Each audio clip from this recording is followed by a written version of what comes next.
저는 올해로 105살입니다. 제 주변 사람들은 종종 묻습니다. 교수님, 어떻게 그렇게 오래 그렇게 맑게 사셨습니까? 저는 그 질문을 들을 때마다 잠시 멈추게 됩니다. 왜냐하면 그 답이 사람들이 기대하는 것과는 전혀 다르기 때문입니다. 저는 특별한 영양제를 먹지 않았습니다. 값비싼 크림을 바르지도 않았습니다. 젊어 보이려고 애쓴 적도 없습니다. 오히려 저는 젊어 보이려는 집착을 내려놓은 날부터 진짜로 살기 시작했다고 느낍니다.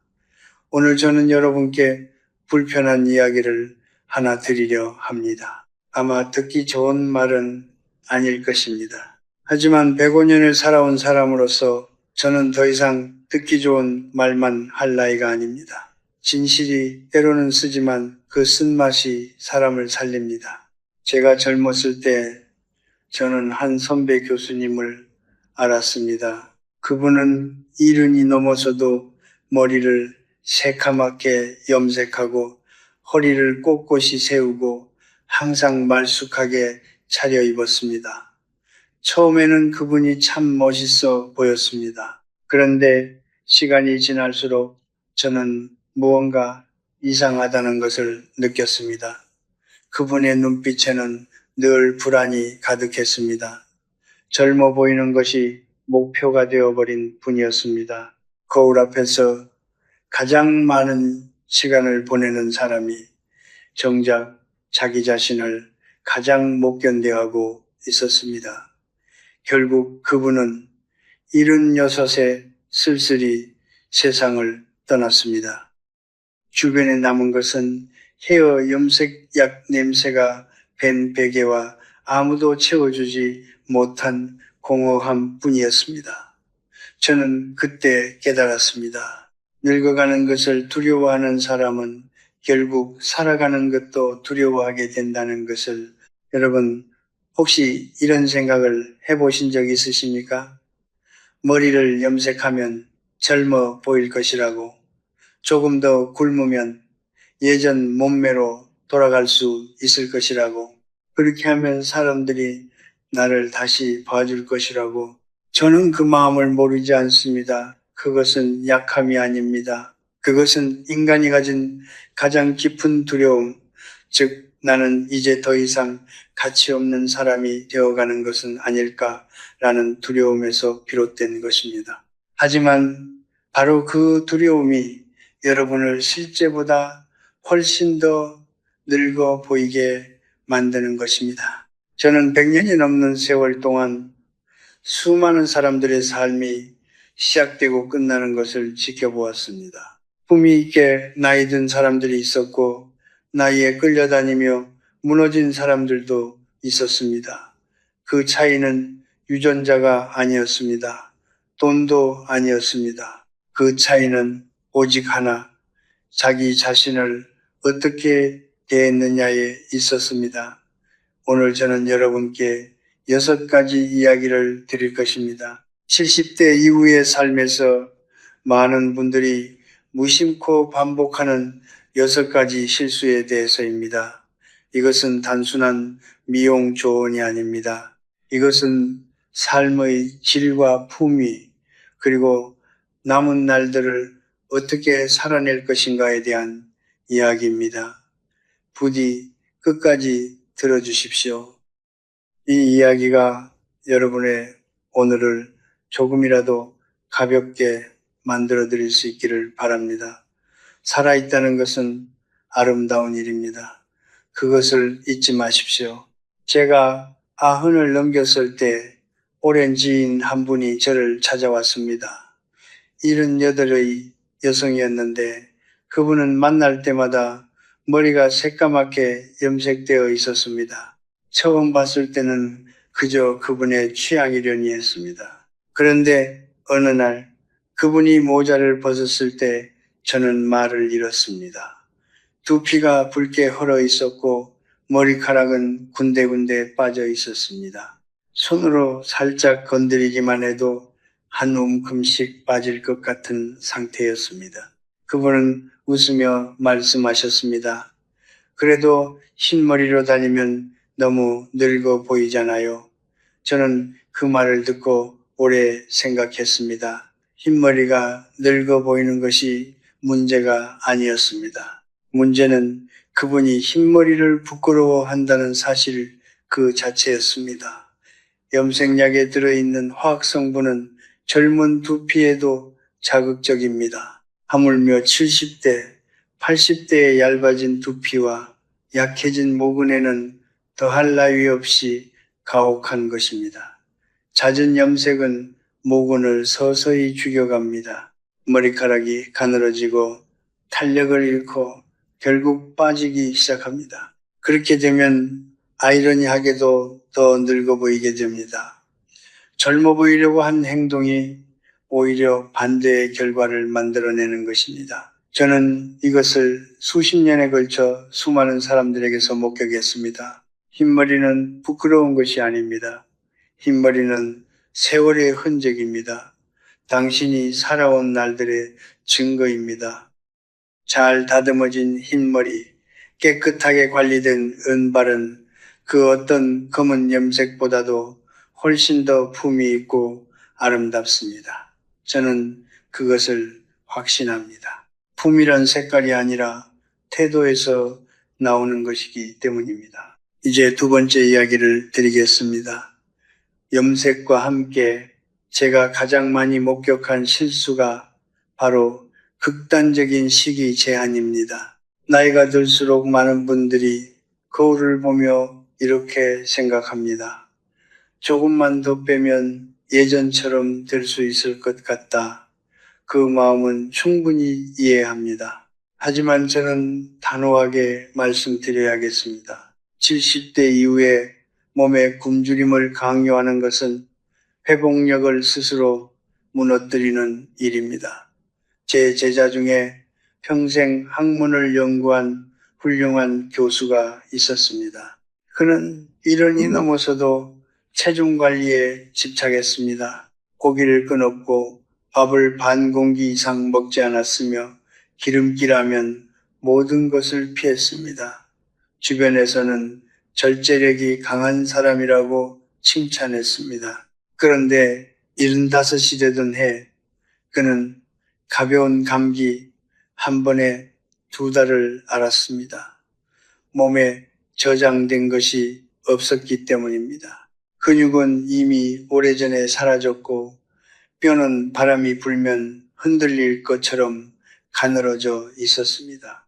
의사는 말했습니다. 영양실조입니다. 그 말을 들은 그는 충격을 받았습니다. 자신이 그토록 절제하며 살았는데 결과가 영양실조라니. 70대 이후의 몸은 젊은 시절의 몸과 다릅니다. 이 나이에 필요한 것은 적게 먹는 것이 아니라 제대로 먹는 것입니다. 단백질이 필요합니다. 건강한 지방이 필요합니다. 충분한 칼슘과 철분이 필요합니다. 이 영양소들이 없으면 근육이 빠지고 피부는 더 빠르게 처지고 면역력은 바닥을 칩니다.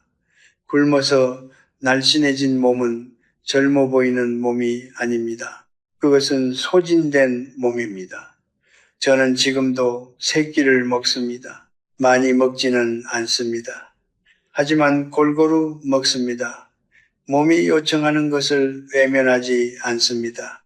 나이든 몸을 사랑한다는 것은 그 몸이 필요로 하는 것을 채워주는 것입니다. 마치 오래된 나무에 물을 주듯이 그래야 그 나무가 마지막까지 꽃을 피울 수 있습니다. 젊어 보이려는 노력을 멈추십시오. 대신 잘 살아 있으려는 노력을 시작하십시오.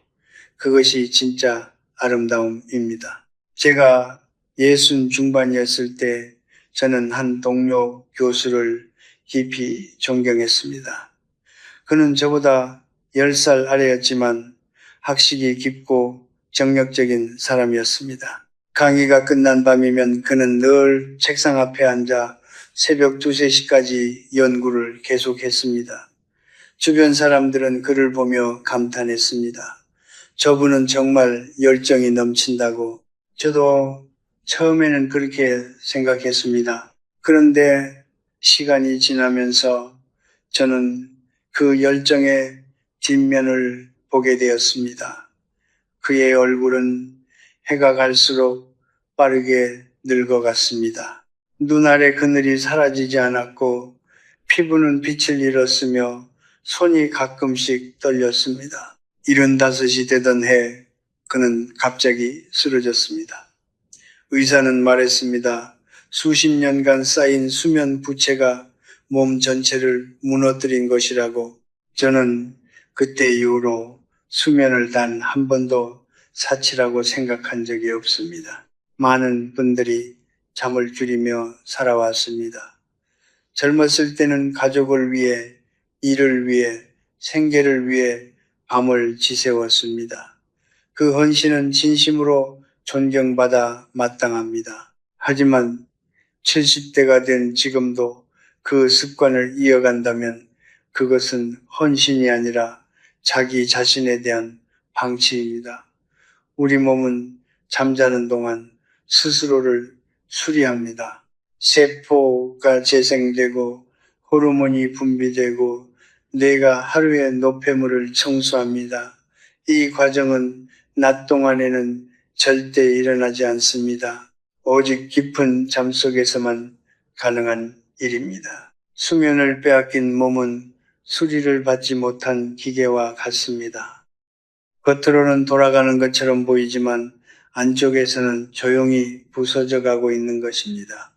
피부가 갑자기 칙칙해졌다고 느끼십니까? 아침에 일어나도 개운하지 않고 얼굴이 부어 있습니까? 기억력이 예전 같지 않다고 느끼십니까? 그것은 나이 탓만이 아닐 수 있습니다. 잠이 부족한 몸이 내보내는 신호일 수 있습니다. 하루 7시간에서 8시간의 수면은 70대에도 80대에도 반드시 지켜줘야 할 가장 기본적인 자기 돌봄입니다. 잘 자는 사람이 잘 삽니다. 그리고 잘 사는 사람이 잘 늙습니다. 이것은 제가 105년을 살며 가장 확실하게 깨달은 진실 중 하나입니다. 이제 네 번째 이야기를 드리겠습니다. 수면보다 더 조용히, 더 은밀하게 몸을 망가뜨리는 것이 있습니다. 바로 습관적인 음주입니다. 저는 오랫동안 한 지인을 알고 지냈습니다. 그는 사교적이고 유쾌한 사람이었습니다. 모임이 있으면 항상 중심에 있었고 웃음이 끊이지 않는 사람이었습니다. 그런데 그에게는 오래된 습관이 하나 있었습니다. 저녁마다 반주로 술을 한두 잔 마시는 것이었습니다. 스트레스를 풀기 위해서라고 했습니다. 잠이 잘 온다고도 했습니다. 주변에서는 그것이 무슨 대수냐고 했습니다. 저 역시 한동안은 그냥 그의 습관으로 받아들였습니다. 그런데 그가 76이 되던 해부터 조금씩 변하기 시작했습니다. 말이 느려졌습니다. 걷는 걸음이 불안정해졌습니다. 얼굴빛이 탁해지고 판단력이 흐려졌습니다. 그리고 82, 그는 심각한 혈관 질환 진단을 받았습니다. 의사는 말했습니다. 수십 년간의 음주가 혈관벽을 서서히 손상시킨 결과라고. 술은 잠을 유도하는 것처럼 느껴지지만 실제로는 수면의 질을 떨어뜨립니다. 알코올이 분해되는 과정에서 뇌는 오히려 각성 상태가 되고 깊은 수면 단계에 도달하지 못하게 됩니다. 즉 술을 마시고 자는 밤은 자는 것처럼 보이지만 실제로는 몸이 쉬지 못하는 밤입니다. 여기에 더해 알코올은 혈관을 수축시키고 염증 반응을 높이며 뇌세포를 서서히 손상시킵니다. 이것은 의학적 사실입니다. 하루 한두 잔이 괜찮다는 말은 젊고 건강한 몸에나 해당하는 이야기입니다. 70대 이후의 몸은 같은 양의 알코올에도 훨씬 더 큰 손상을 입습니다. 간이 해독하는 속도가 느려졌기 때문입니다. 저는 술을 멀리 하라고만 말씀드리는 것이 아닙니다. 저는 여러분께 묻고 싶습니다. 매일 저녁 그 한 잔이 진짜로 여러분을 쉬게 해주고 있습니까? 아니면 쉬지 못하는 것을 잠시 잊게 해주는 것입니까? 그 차이는 작아 보이죠. 진짜 휴식은 몸이 스스로 회복할 수 있도록 내버려 두는 것입니다. 화학물질로 억누르는 것이 아닙니다. 잠은 아끼지 마십시오. 술은 아끼십시오. 이 두 가지만 바꾸어도 여러분의 얼굴은 달라지고 걸음걸이는 가벼워지고 아침이 전혀 다르게 느껴질 것입니다. 몸은 정직합니다. 여러분이 몸을 어떻게 대하느냐를 그대로 드러냅니다. 그리고 그 정직함이 곧 여러분의 나이를 말해줍니다. 실제 나이가 아니라 진짜 나이를. 제가 이 6가지 실수 중에서 가장 오래, 가장 깊이 생각해 온 것이 바로 이것입니다. 염색도, 식이 제한도, 수면 부족도, 음주도 분명 몸을 해칩니다. 하지만 사회적 단절은 다릅니다. 그것은 몸만 해치는 것이 아니라 사람을 사람이게 하는 그 무언가를 서서히 꺼버립니다. 저는 100년이 넘는 세월 동안 수많은 죽음을 곁에서 지켜보았습니다. 그리고 감히 말씀드립니다. 가장 쓸쓸한 죽음은 가난한 사람의 죽음이 아니었습니다. 가장 쓸쓸한 죽음은 혼자가 되어버린 사람의 죽음이었습니다. 제가 80 중반이었을 때 오래된 친구 한 명이 스스로 세상과의 문을 닫기 시작했습니다. 그는 원래 활달하고 말이 많은 사람이었습니다. 젊은 시절에는 친구도 많았고 모임에도 빠지지 않았습니다. 그런데 1년이 넘으면서 조금씩 달라지기 시작했습니다. 모임에 나가기가 귀찮다고 했습니다. 사람들을 만나면 피곤하다고 했습니다. 집에 있는 것이 더 편하다고 했습니다. 처음에는 저도 그럴 수 있다고 생각했습니다. 나이가 들면 그런 마음이 드는 것은 자연스러운 일이니까요. 그런데 1년이 지나고 2년이 지나면서 그 친구는 눈에 띄게 변해갔습니다. 말수가 급격히 줄었습니다. 예전에는 날카롭던 판단력이 흐릿해졌습니다. 새로운 것에 대한 흥미가 사라졌고 눈빛에서 반짝임이 없어졌습니다. 몸은 크게 아픈 것이 없었습니다.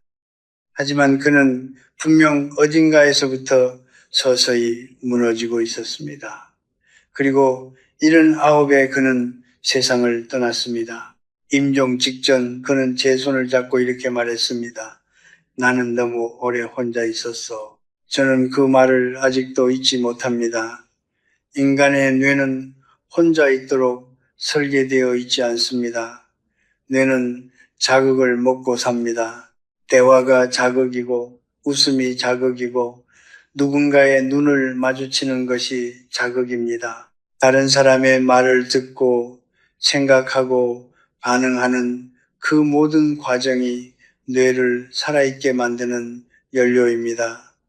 이 연료가 끊기면 뇌는 조용히 퇴화하기 시작합니다. 의학 연구들은 오래전부터 이것을 증명해 왔습니다. 사회적으로 고립된 노인은 그렇지 않은 노인보다 인지 기능이 훨씬 빠르게 저하되고 치매 발병 위험도 현저히 높아집니다. 단순히 외롭다는 감정의 문제가 아닙니다. 고립은 뇌를 물리적으로 손상시킵니다. 그런데 이것이 더 안타까운 이유가 있습니다.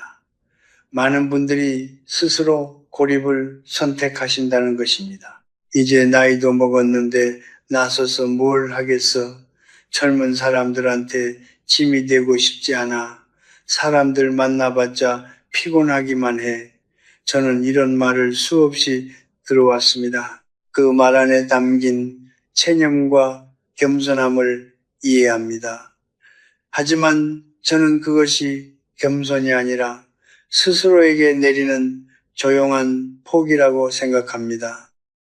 세상에서 물러나는 것이 민폐를 끼치지 않는 일이라고 믿는 것, 그것은 자기 자신의 가치를 스스로 지워가는 일입니다. 저는 지금도 사람들을 만납니다. 저보다 훨씬 젊은 사람들과도 이야기를 나눕니다. 제자들과 편지를 주고받고 가끔은 전화를 받고 목소리를 듣습니다. 그 대화들이 저를 살아있게 만듭니다. 새로운 생각을 접하고 웃고 가끔은 의견이 달라 옥신각신하기도 합니다. 그 모든 것이 뇌의 불을 켜는 일입니다. 저는 105년을 살면서 한 가지 확신을 얻었습니다. 사람은 사람 속에서만 살아있을 수 있다는 것입니다. 크게 나가실 필요는 없습니다. 대단한 모임에 나가실 필요도 없습니다. 동네 경로당도 좋고 가까운 이웃과 잠깐 나누는 안부 인사도 좋습니다. 오래된 친구에게 먼저 전화 한 통을 거는 것도 좋습니다. 중요한 것은 크기가 아닙니다. 연결되어 있다는 느낌, 내가 누군가에게 존재한다는 느낌, 그것이 뇌를 깨어있게 만들고 삶을 앞으로 나아가게 합니다.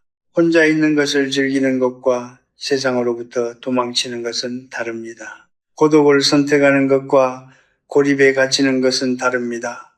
전자는 자신을 채우는 시간이고 후자는 자신을 비워가는 시간입니다. 여러분은 어느 쪽에 더 가까이 계십니까? 지금 솔직하게 돌아보시기를 부탁드립니다. 사람이 사람을 필요로 한다는 것은 약함이 아닙니다. 그것은 우리가 살아있다는 증거입니다. 그 증거를 스스로 지우지 마십시오. 저는 오늘 아침에도 걸었습니다. 105살의 아침입니다.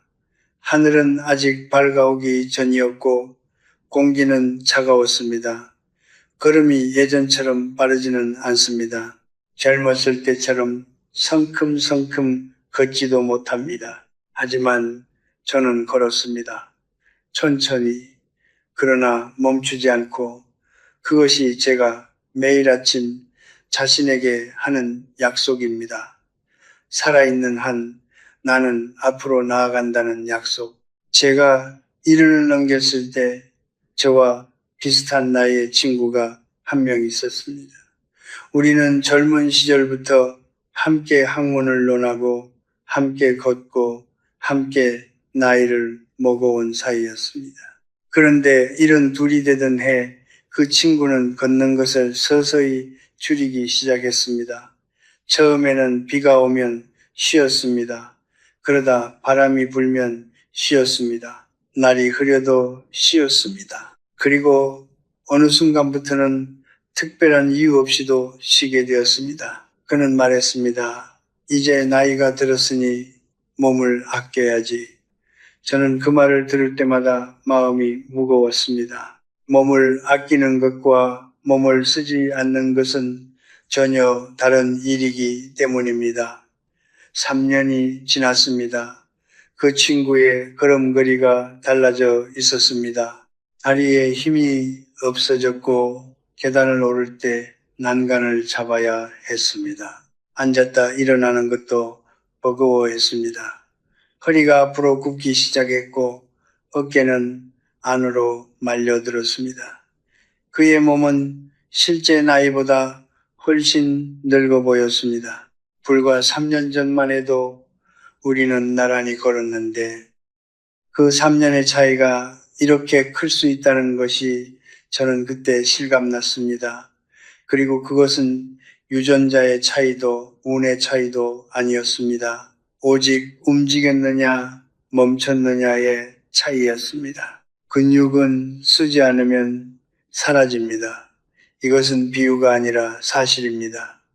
의학적으로 근감소증이라고 부르는 이 현상은 70대 이후에 특히 빠르게 진행됩니다.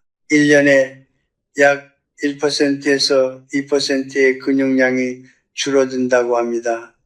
수치로는 작아 보이지만 10년이 쌓이면 몸은 완전히 달라집니다. 근육이 줄면 자세가 무너집니다. 자세가 무너지면 내장이 압박을 받습니다. 소화가 나빠지고 호흡이 얕아지고 혈액순환이 떨어집니다. 그리고 무엇보다 넘어질 위험이 높아집니다. 노년의 낙상은 단순한 부상이 아닙니다. 그것은 종종 자립적인 삶의 끝을 의미합니다. 스스로 일어설 수 없게 된다는 것, 누군가의 손을 빌려야만 화장실을 갈 수 있게 된다는 것, 그것이 얼마나 깊은 상처를 자존감에 남기는지 저는 수없이 목격했습니다. 운동을 거창하게 생각하지 마십시오. 헬스장에 가야 한다거나 땀을 흠뻑 흘려야 한다거나 무언가를 들어 올려야 한다는 생각을 내려놓으십시오.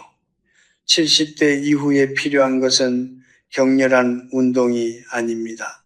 꾸준한 움직임입니다. 매일 30분의 걷기, 앉았다 일어서기를 몇 번 반복하는 것, 벽을 짚고 서서 한 발로 잠시 서 있어 보는 것, 이런 작은 움직임들이 근육을 유지하고 균형 감각을 지키고 뼈를 단단하게 합니다.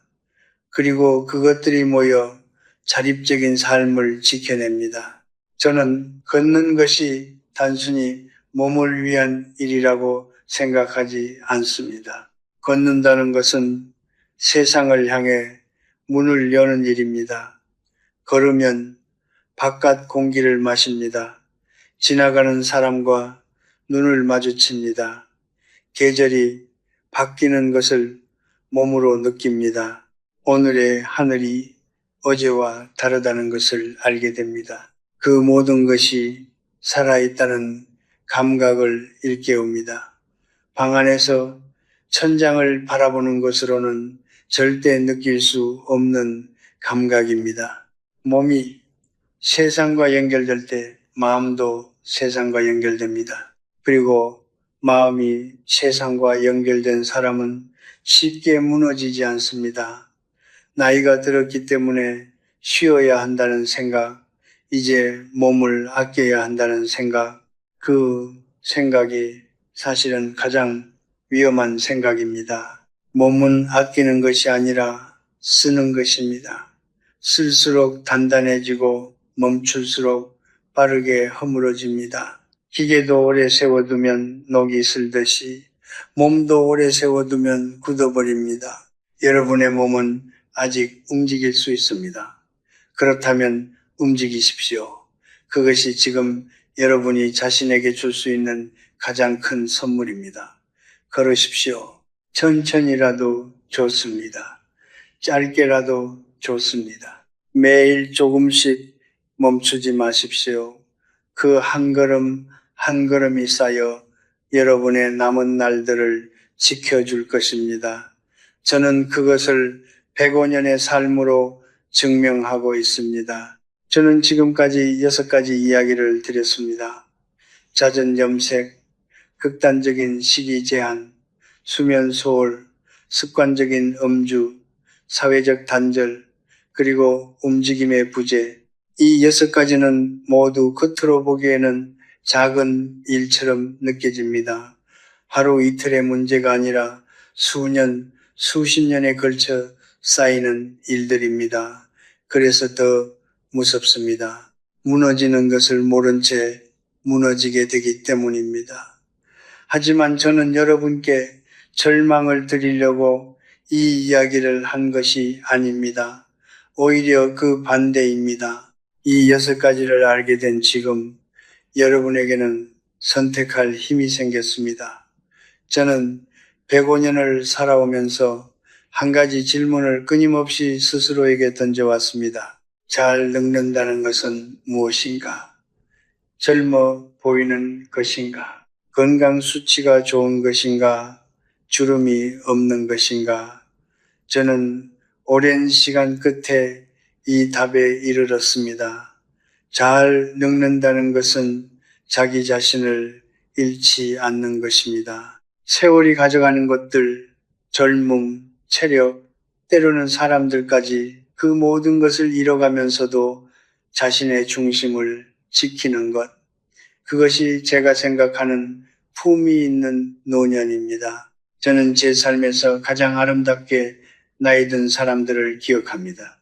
그들은 공통적으로 거울 앞에서 오래 머물지 않았습니다. 남들의 시선에 자신을 맞추려 애쓰지 않았습니다. 대신 그들은 매일 아침 일어나 무언가를 했습니다. 작은 것이라도 만들었고 누군가와 이야기를 나눴고 몸을 움직였고 먹고 자는 것에 정성을 기울였습니다. 화려하지 않았습니다.